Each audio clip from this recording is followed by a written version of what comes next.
Hey, Big Love fam. Welcome to Super Freak.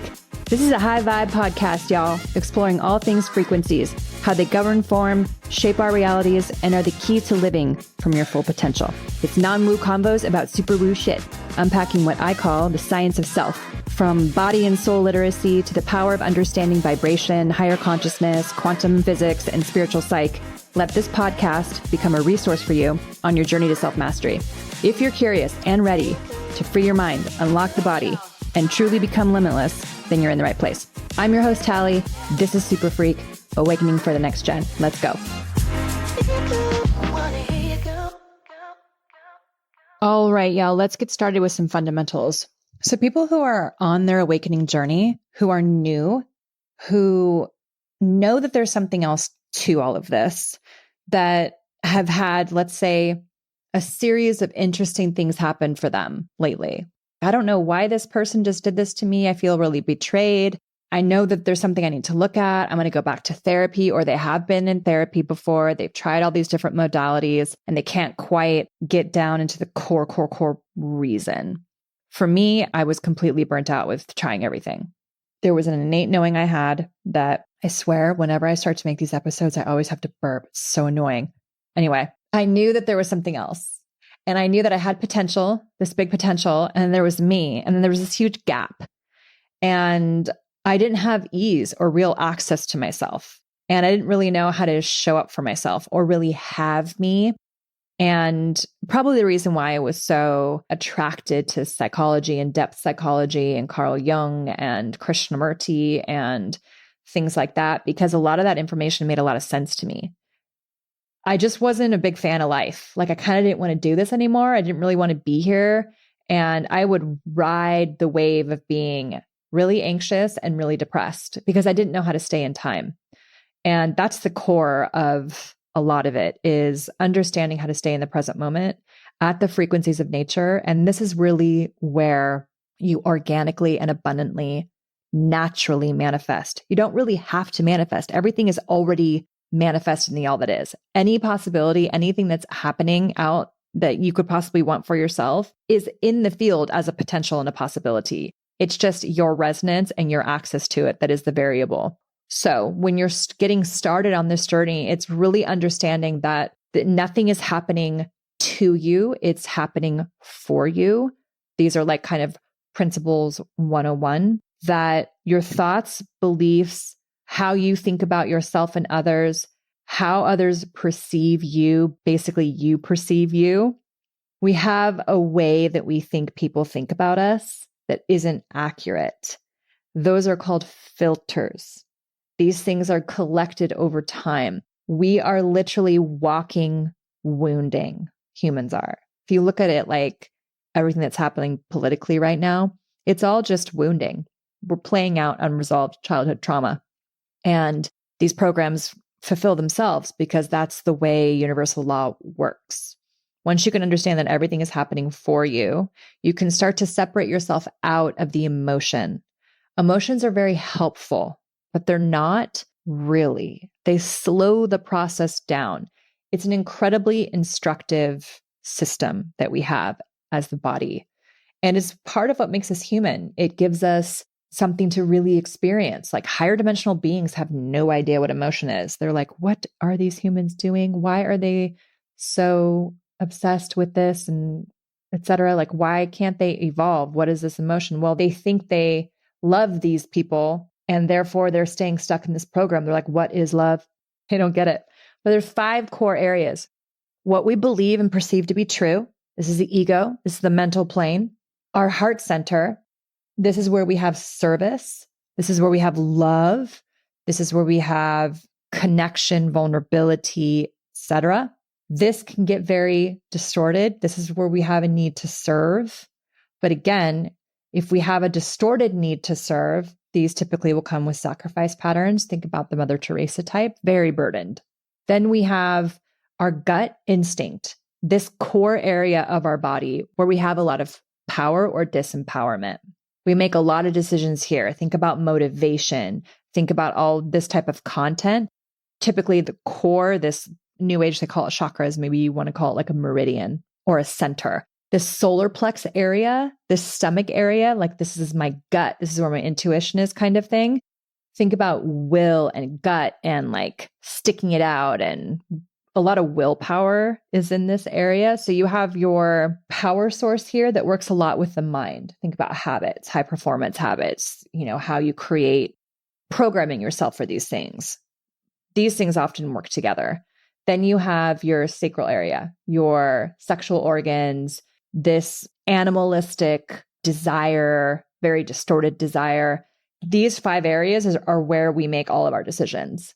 If you ever notice, this is exactly what's used in pervasive marketing, in emotional branding, in any type of manipulative propaganda in general, all of that, any title, any language, any copywriting. It's what you learn in marketing school. It's what you learn in branding school. There are 5 core emotional centers everybody makes their decisions from. And this is the core areas that you want to look at when it comes to patterning.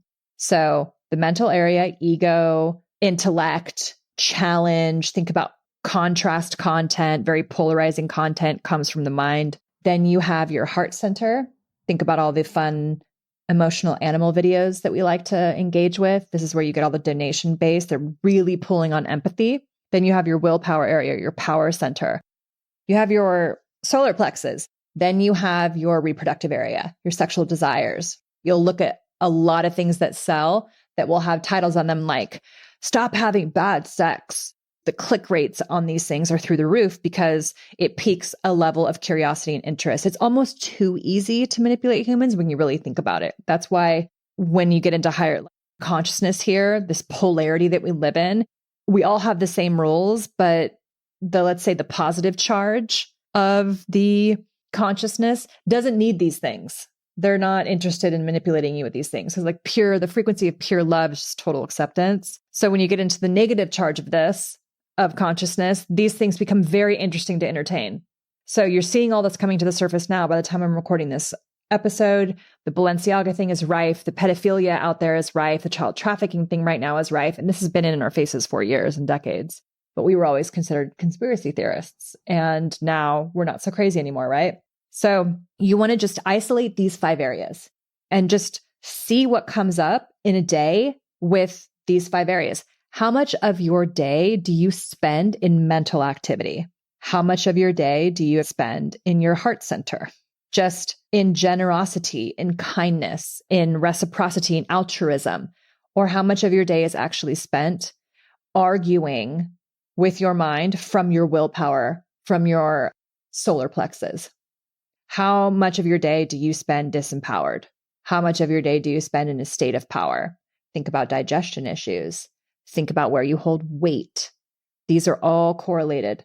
How much of your time is spent, and this is specifically an epidemic with men right now in their 30s, where their sex drive has gone down or they're not having sex because of the conditions that have happened since COVID. And the online porn industry has gone through the roof. So now we have a disconnected, alone, single man in his 30s, which is about the most dangerous thing you can have in a society. Let's look at all the mass shootings that have happened. Who are the shooters? This is not an accident. How much of your time is spent avoiding intimacy? How much of your time is spent in shame? How much of it has been, let's say, taken too young, this innocence, or in fear of it? Or you make decisions based on it where you don't feel sexy enough, you don't feel good enough, you don't feel attractive enough, or you're putting a value on your own sex and sexual needs. This is a very clear indicator of where your core patterning is. So a lot of people that I've seen and talked to, especially on the social network, which is my life, right? My life is online, and it's not difficult to see where and hone in on people's core patterns and how they really feel about themselves and what they're running, because they'll be very, very controversial in their content. There's a reason why that is. It's why I tap in, I do the celebrity series that I do, because people find them really interesting, because everything is a reflection, becomes a huge reflection. It's nothing to take personal. It's for you to take inventory. Don't take it personal, take inventory. So those 5 centers, pay attention to how you create your reality just from those. If you just focused on one, like I spend a lot of my time disassociating from my relationships and focusing everything into my work. That's a pattern. That disassociation avoidance pattern is something that you want to look at. What is that accommodating? And if you don't know, just do the inventory process in the DNA free will episode that I did at the end and get curious about it. There is a willingness here to do the work. Think about deprogramming. Think about software that's running. You are running a program. 95 or 99%, something like this, that I read recently, of our programs are all subconscious. That's it. They're all subconscious. We're living in a subconscious program. So in the morning, when you're in between that sleep, when you're in theta, you can really start commanding your life to be different. Like, I am abundant. I have access to doors open for me naturally. I have more access to myself. I know what patterns I'm running. Patterns are made available to me very easily. Like, just start asking and commanding things to be shown to you, and they will be shown to you. And then it's, what are you going to do about it?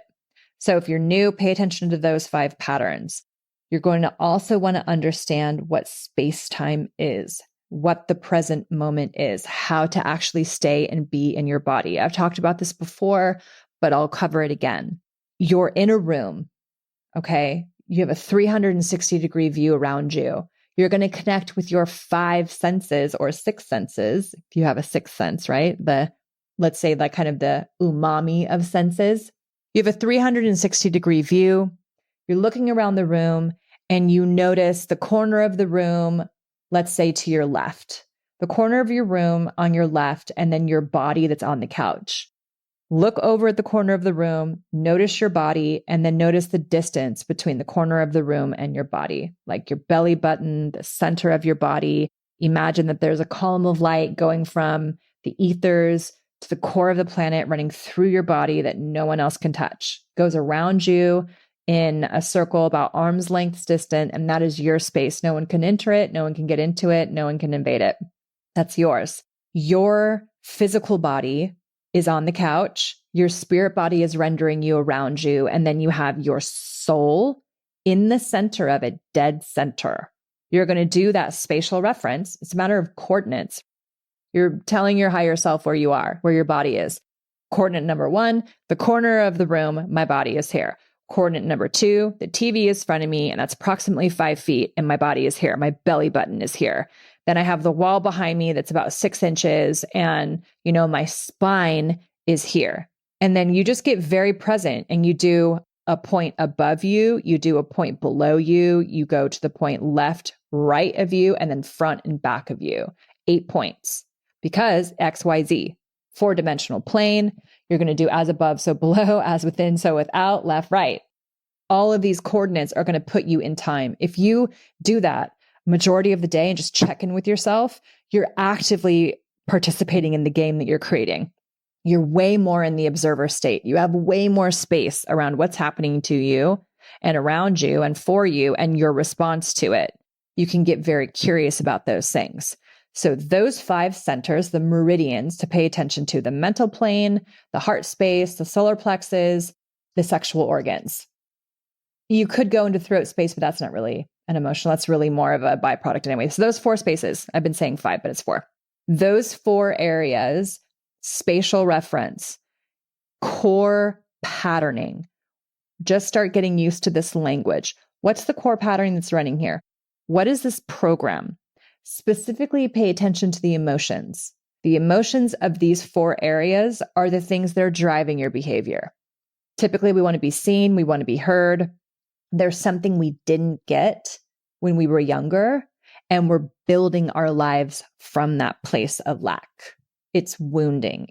We're building our lives from unresolved trauma. So those 4 areas of emotions, spatial referencing.